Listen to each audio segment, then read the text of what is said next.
Yeah, you bring up a valid point, right? It's like with the cameras off and people disengaged and it creating low levels of participation, the visuals, and using those as a way to guide the conversation can be really powerful. And Yeah. one thing that's like, I think not maybe as a parent to folks is this idea that there's this notion going in that we have to have everything kind of planned out and designed out and perfect in our slides or in these templates. And um, I feel like that's debilitating, or that kind of like stops a lot of people in their tracks. Yeah. Whereas like what you're talking about, it's very liberating because in the moment we've got some shapes, we build some basic skills so that we can make it engaging, we can make it visual, but it's emergent. So we don't have to spend all this time preparing and wondering what might happen. We can just bring everyone in and respond to what's happening. Yeah, I think you make a good point. The one thing that I want to say is I think design is absolutely critical. So I would never walk into a structure or a session without having a very clear idea around what I've designed, how it's going to happen.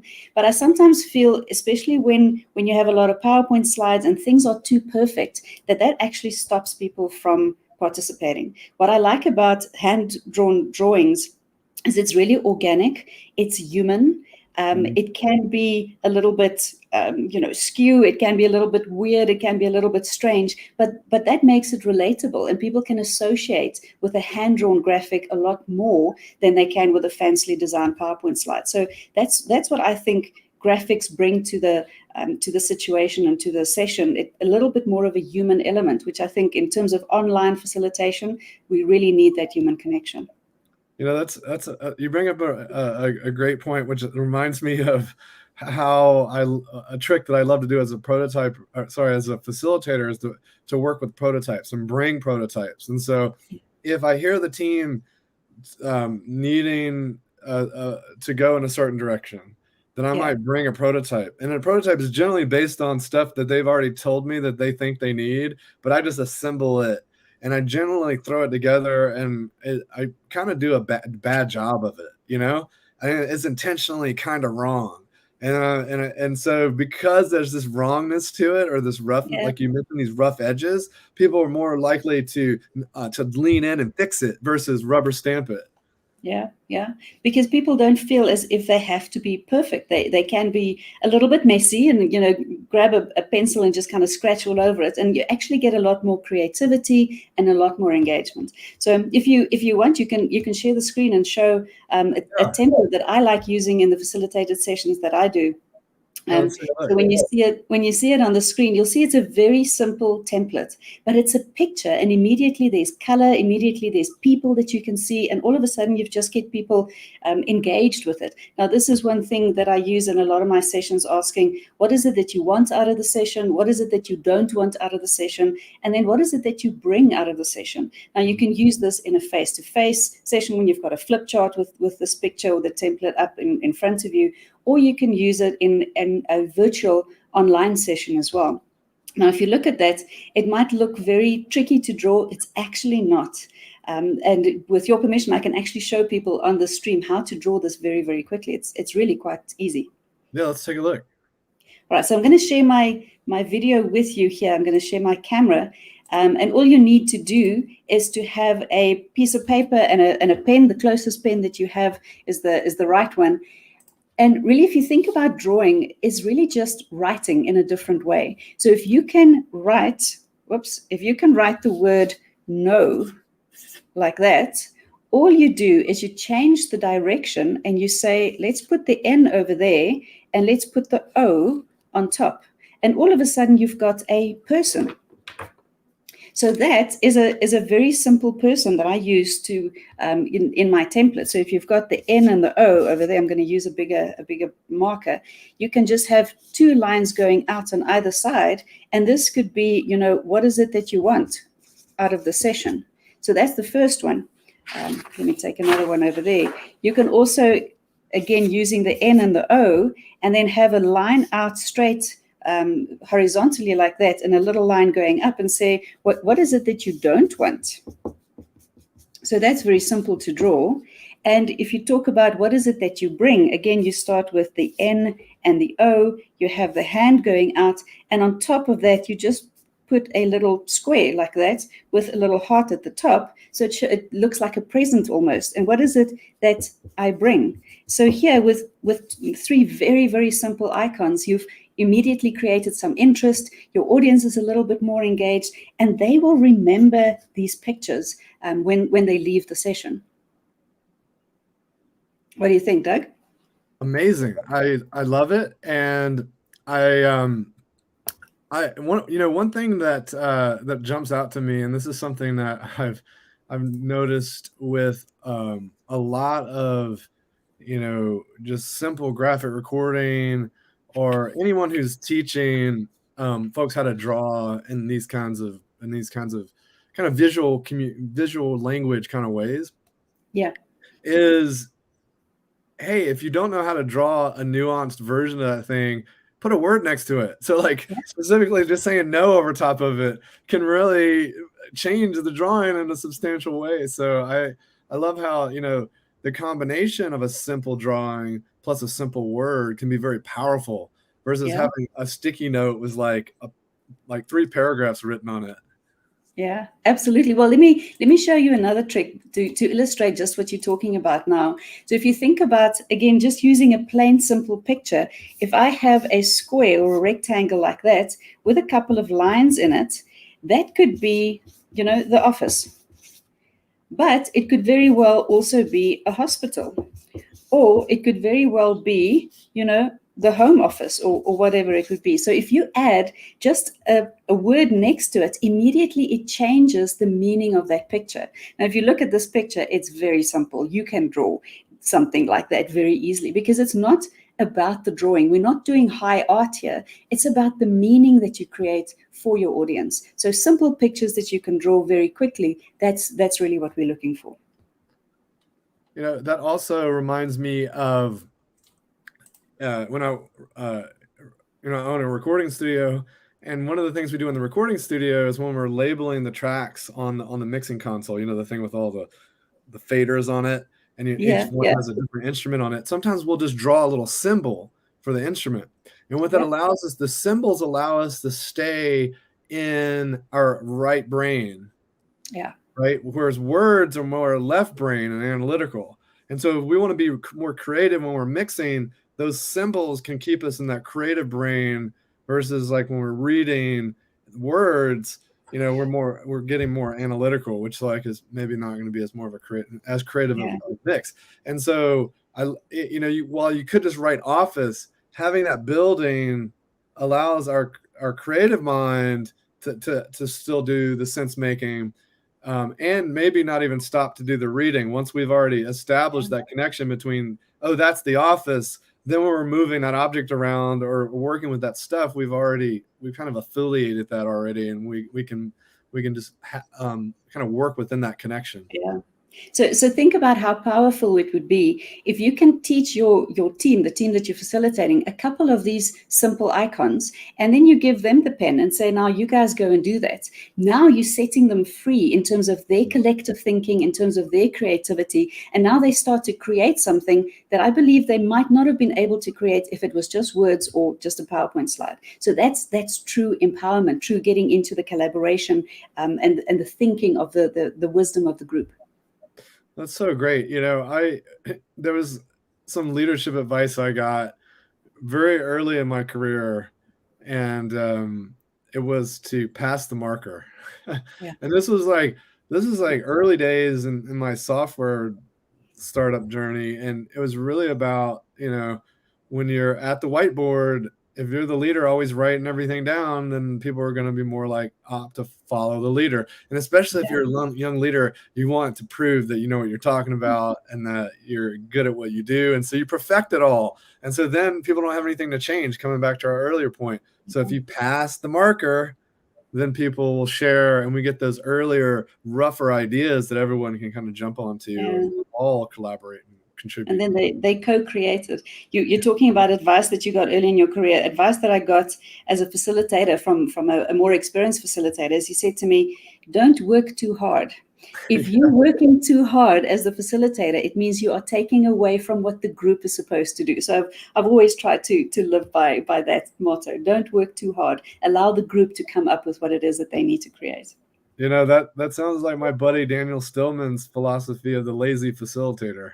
Yeah, it is. But a lazy facilitator that empowers the group to come up That's with right. what it is. I mean, That that's why it's so hilarious and awesome, because clearly we're not being lazy, because we're working really hard at not doing things. You know, like the fact that how we're showing up requires a lot yeah, of work and a lot of care and a lot of diligence, but being confident in what we do and what we put in place in the space we've created yeah. is takes a lot of skill. And so it's a funny thing to say, you know, calling ourselves lazy, but it's easy to remember. It is. And I mean, if you think about it, that laziness means that you are, or laziness in inverted commas, means that you are in service of the group. So Mhm. you are not domineering the group. You are not telling the group what to do. You are empowering the group. So I think that's important. You're creating that space for them. And I find pictures just, it brings out a different side of a group that they don't necessarily show you if it is too perfect and too structured. Yeah, you know, especially when if we're inviting them to do something, and we've made it just so beautiful, they're like, "Well, I can't do that." In Yeah, fact, people one of the don't things want to go and write on it. Yeah, one of my favorite things to do is to show just something ridiculous, you know, like a photorealistic kind of like architecture or sketch or something, and say, okay, this is an example of what a sketch should look like. And some people immediately just know it's a joke, but some people are just like having that moment of just like the, you know, the fear is setting in, and they're starting to sweat behind the collar a little bit, and then I'm just like, okay, I'm just kidding. No, this is like not. But like if you juxtapose it to the absurd, then you know the expectation doesn't seem so frightening, and make a it's joke true. out And I of it. mean, I have to tell you this story. And while I'm telling it, I'm going to share my camera again. Yeah. A couple of years ago, we did a session with a team where we asked them, well, if you weren't here today and not doing this job that you're doing here, what would you be doing? And they had to use pictures. So the one guy showed a picture that looked something like this. It was clearly an animal with kind of dots on it, with a couple of legs and a tail. You know, so we all thought, oh well, you know, maybe that looks like a Dalmatian. Maybe he wants to breed with Dalmatians or something like that. And then when it was finally his turn to present back, it turned out that he wants to farm. It was actually a cow. And we laughed so hard about that, but everyone remembered the cow at the end. So sometimes when it's ridiculous and funny, that actually links into the retention. People remember it for so much more. So it doesn't have to be perfect. Sometimes when it looks like that, it's good enough. I love this notion of it tying into the intent, the memory, right? Because people associate it to a story. Yeah. You know, that there was a narrative that unfolded, and they attached to that, and now they can carry it with them versus just some crap we were talking about and debating about, right?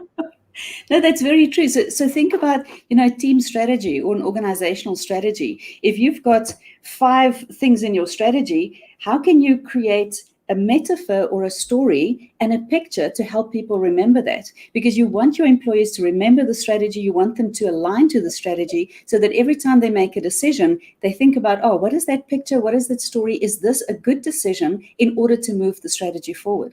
And a picture for something like that is absolutely brilliant. So using pictures for strategy and communication, it just makes sense. I love it so much, you know, and um, I I wrote a post, not gosh, it's been maybe 6 months ago now, kind of piggybacking off of the Drucker quote, which was, you know, what gets measured gets It's managed. managed, Yeah. and I said, what gets visualized gets velocity. Oh, yeah, that's very Because true. if we don't put our ideas on paper, on a board, some way that Yeah. we can see it, then it's Yeah. harder for us to get shared alignment and cohesion around what it is we're doing. I Yeah. always joke with people, like, visualizing gets you to that, oh, is that what we're doing? Moment much faster. Yeah, absolutely. And sometimes it helps you to bring something out of a group that they might not have the courage to highlight. So Mm. I have to tell you this story. If you share my screen, you'll be able to see a picture there that we created. This was a session that we ran for a company who'd been taken over by a bigger company, and they were trying to merge the two cultures, and it wasn't going so well. So we got them together and we used a metaphor around how do we build a bridge from where we are now to where we want to be. And it was a great session. People were realizing that they have shared values, that they have shared resources, that there's fantastic synergy. But what I'd like for you to look at is there's a troll underneath the bridge. You should be able to see my mouse over there. And the troll turned out to be the chief executive officer, because he was not supporting the combination of these two companies. He was actually holding it back. Now, that is a very fact that we could put that in a picture around how do we build the bridge, the team might not have been able to get to that insight that there's actually a troll underneath the bridge that we have to talk about. I love it. It's so cool. It's like these visualizations of things that might be difficult to talk about too, right? Yeah. These might be things that the team is not ready to put to words. But Yeah. maybe I'll just draw that there because it just I don't have to say it, but it's there, and someone else will say, "Oh, they drew it too, so they're thinking it too." And they're thinking it too. We build this confidence to talk about the troll or talk Yeah. about the whatever the gnarly little thing is that no one wants to bring up. So yeah, Yeah. I think having these little moments of shared epiphany around, oh wait, you're feeling that way too, it can Yeah. give us the confidence to speak up. So Yeah, and that's it great. I creates love that it. psychological safety, Mm. because now you're not talking about the CEO, you're talking about the troll. The troll is a bit of an arm length away, but it makes it easier to bring those sensitive issues out. I thought that was absolutely fascinating.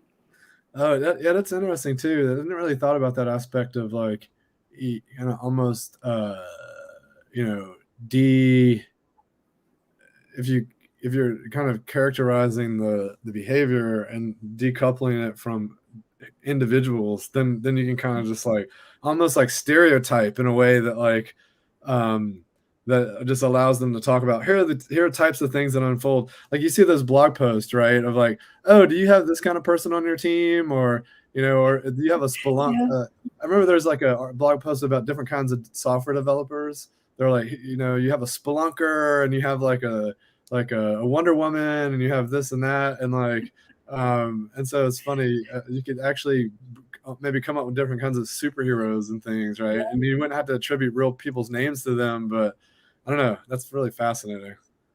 well, what's interesting about that is if you use something like that, you're welcome to share the screen again.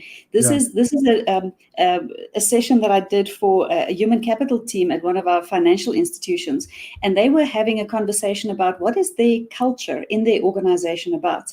And after a long discussion, we came up with the visual metaphor of a day at the beach. So we Mm. created this picture of these people on the beach, but every single picture means something in the particular culture. So, for example, people are there's a lifeguard who says, it's your first day as a lifeguard. I know you don't know how to swim, but here's a manual. Go and save people, and that's indicative of the culture. Something in the culture around people being put into jobs without adequate training, and then being held accountable immediately for performance, which is a problem for them in the culture. But by just putting it in a picture means that you can communicate it, you can start talking about it, you can start sharing it, and you can start solving it. So this whole picture is just flush with insights around the culture that we managed to get out because we're using a visual metaphor or a picture to do that. So great. And I want to come back to the troll thing really quick because we did have Yeah. one question and I'd love to address this before we jump out. So Preeti was asking about the bridge. Did the CEO realize and how did you go about making and him, not all CEOs are men, but this one probably was based on this troll behavior. But anyway, did he realize and did you do anything Yeah. to kind of spur that along? Yeah, Preeti, I think that's absolutely critical. What we did is we showed him the picture afterwards, and we had a really, really on the level, honest communication with him to say, we know this is not what you're intending, but this is how people are perceiving you. How can we change that perception? How can you change the behavior and maybe some of those limiting assumptions that he had, and maybe some of the stuff that he was worried about? But it created an opportunity for us to have that conversation with him, because otherwise, people don't tell CEOs these things. It's difficult to tell a CEO the bad news, and people find that very hard. So we did have a conversation with him, and he then spoke about, well, how can we fix this going forward? But it was a way to have the conversation that I think without the picture, we might not have picked up on. I love it so much. Well, I think we're kind of getting the time here. Definitely went over our normal 15, but this is so fascinating. I love the different metaphors and templates and just getting people to a point where they can discuss things through a different medium. We're using different senses so we can express ourselves in a different way, which I think opens up things to be a little bit more free, which clearly you've demonstrated there's some benefits to that. So thank you today for coming on and joining me, and thank you for the great work you're doing. Oh, thanks, Douglas. I mean, if people want to learn how to do this stuff, you're welcome to check out the website on www.3stickmen.com, 3 like the number 3, 3stickmen.com. I've got lots of free videos over there just teaching you how to draw these things and how to start putting them into your facilitation practice. So please go and check it out. Have a good day.